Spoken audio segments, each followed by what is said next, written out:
결투를 통한 명예의 방어. 서양에서 결투는 다른 사람들이 나를 어떻게 생각하느냐의 문제였다. 결투가 법적으로 허용되었던 르네상스 시대부터 제1차 세계대전 무렵까지 유럽에서만 수십만 명이 목숨을 잃었다. 이 합법화된 결투 룰은 유럽 대부분의 나라에서 19세기까지 유효했다. 독일에서는 1969년이 되어서야 법으로 결투를 금지시켰다. 15세기쯤부터는 결투가 법적 분쟁을 가리기 위해서라기보다는 명예를 지키기 위한 싸움이 주류를 이뤘다. 사소한 일이나 모욕적인 발언에 울컥 화가 치밀어 결투를 벌이는 사람들이 많았다. 결투 신청은 낯선 남자의 부인, 예의 없는 편지 또는 경멸조의 눈초리만으로도 이루어졌다. 절 지목하신 건가요? 라는 질문만으로도 결투를 신청하는 데 충분했다. 결투 요구를 받고 결투에 나서지 못하는 것은 남성다움에 반하는 비겁한 행동으로 간주되었다. 급기야 1777년에는 신사를 자처하는 아일랜드의 귀족들이 모여 결투 규범까지 만드는 상황에 이르렀다. 예를 들면 신사의 아내나 딸, 어머니에 대한 모욕은 신사 자신에 대한 모욕보다 더 치욕적인 것으로 간주된다. 이럴 경우 목숨을 건 결투로 명예를 지켜야 한다. 결투를 통해서 수많은 유명인과 잘 알려지지 않은 이들이 죽음을 맞았다. 17세기에는 스페인에서만 5,000명이 죽었다. 스페인을 찾는 사람들은 괜히 지역민의 명예를 건드려 무덤으로 가는 일이 없도록 조심하라는 말을 들었다. 프랑스에서는 결투에서 다른 사람을 죽여보지 못한 사람은 바라볼 가치가 없다고 여겼다. 당시 영국에서는 검을 쥐어보지 않은 남자는 신사가 아니라는 생각이 널리 퍼져 있었다. 결투의 대부분은 작은, 심지어 사소하다고 할 수 있는 명예 문제 때문이었다. 사실 명예욕은 자기 자신을 사랑하는 인간의 본능이다. 하지만 이런 사랑이 심하면 자신의 실제 모습을 보지 못하게 된다.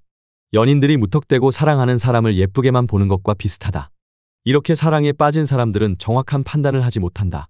1678년 파리에서는 어떤 사람이 자신의 아파트를 싸구려라고 경멸한 사람을 죽였다.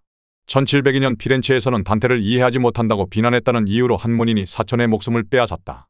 오를레앙 공작 필립의 섭정기 프랑스에서는 근위대 장교 두 사람이 앙고라 고양이의 소유권을 놓고 틸르리 부두에서 결투를 벌였다.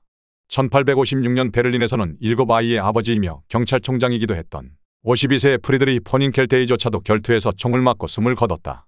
그를 이긴 장교는 프로이센 왕으로부터 사면을 받았다. 19세기 말에는 결투가 유행을 타기도 했다. 이탈리아에선 1879년부터 1889년까지 10년 동안 약 2759건의 결투가 기록되기도 했다. 카를 마르크스와 엥겔스 또한 결투에서 상대를 죽음으로 이끌었다. 독일 재상 비스마르크도 괘씸한 의학박사 비르쇼프에게 권총 결투를 신청했다. 그러나 비르쇼프는 책략을 써서 그 위험에서 빠져나갔다. 바람둥이 카사노바 역시 아름다운 여성들을 위하여 끊임없이 결투를 했지만 단 한 번의 상처를 입었을 뿐이다. 러시아의 국민적 시인으로 러시아 리얼리즘 문학의 확립자인 푸슈킨이 38세의 젊은 나이로 죽은 것도 이 결투 때문이었다. 1837년 1월 27일 그는 아내 나탈리아를 짝사랑하는 프랑스 망명귀족 단테스와의 결투로 부상하여 2일 후 38세의 나이에 죽었는데 이 결투는 후일 그의 진보적 사상을 미워하는 궁정 세력이 짜놓은 함정이었다고 전해진다. 시인 하인리히 하인에도 사랑하는 여자의 명예를 위해서 1841년 권총으로 결투를 벌였다. 그는 결투 직전에 재빨리 그녀와 결혼을 올렸는데 다행히도 행운은 그의 편이었다. 총알이 그의 엉덩이를 스치며 지갑을 맞춘 것이다. 돈을 제자리에 뒀군. 그는 행운을 기뻐하며 하늘을 향해 춤을 추었다. 이렇게 삼각관계에 연루되어 무례한 모욕을 퍼붓다가 결투가 벌어지는 경우도 있었지만 폭력을 통해 분쟁을 해결하려는 결투도 많았다. 비록 빗맞아서 살아남기는 했지만 영국 수상 윌리엄 피트는 놀랍게도 1789년 결투 신청을 받아들였다. 국회에서의 발언을 철회하라는 상대방의 요구를 거절한 때문이었다. 결투는 너무나 귀족다운 행동이었다. 신문기자들은 칼럼을, 의사들은 치료 과정을, 판사들은 자신들의 판결을 옹호하기 위해 결투를 했다.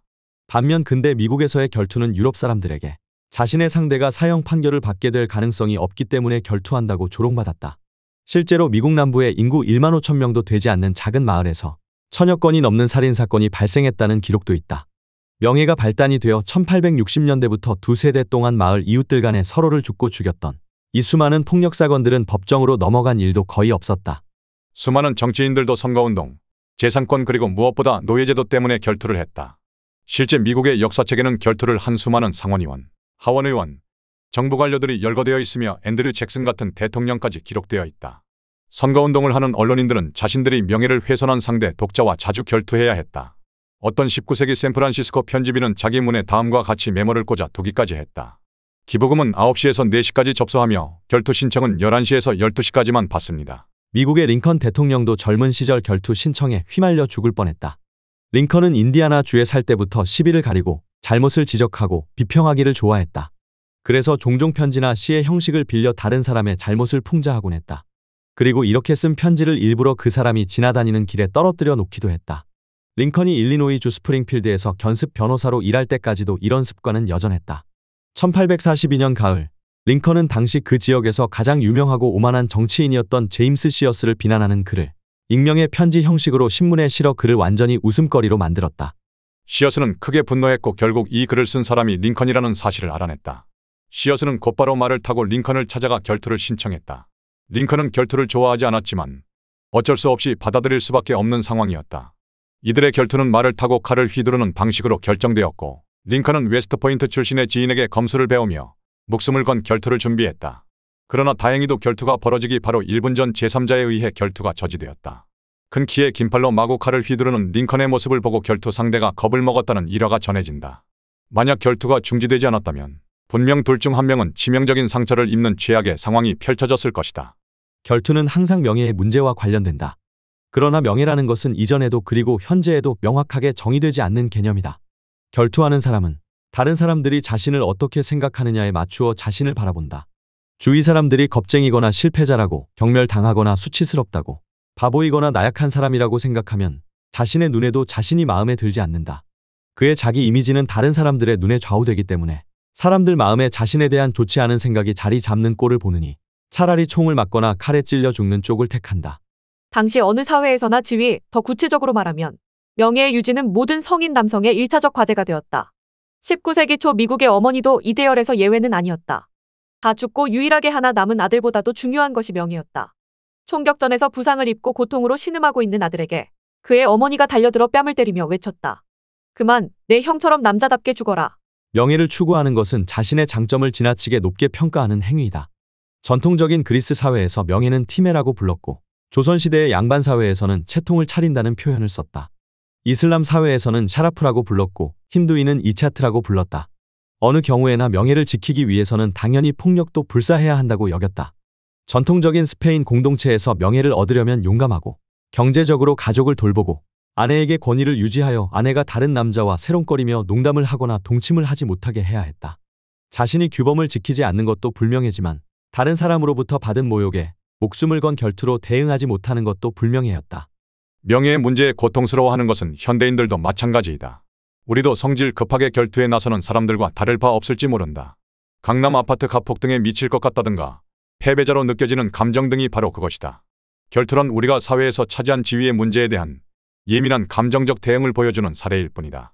다른 사람들로부터 인정을 받고 싶은 강렬한 욕구는 예나 지금이나 조금도 바뀌지 않았다.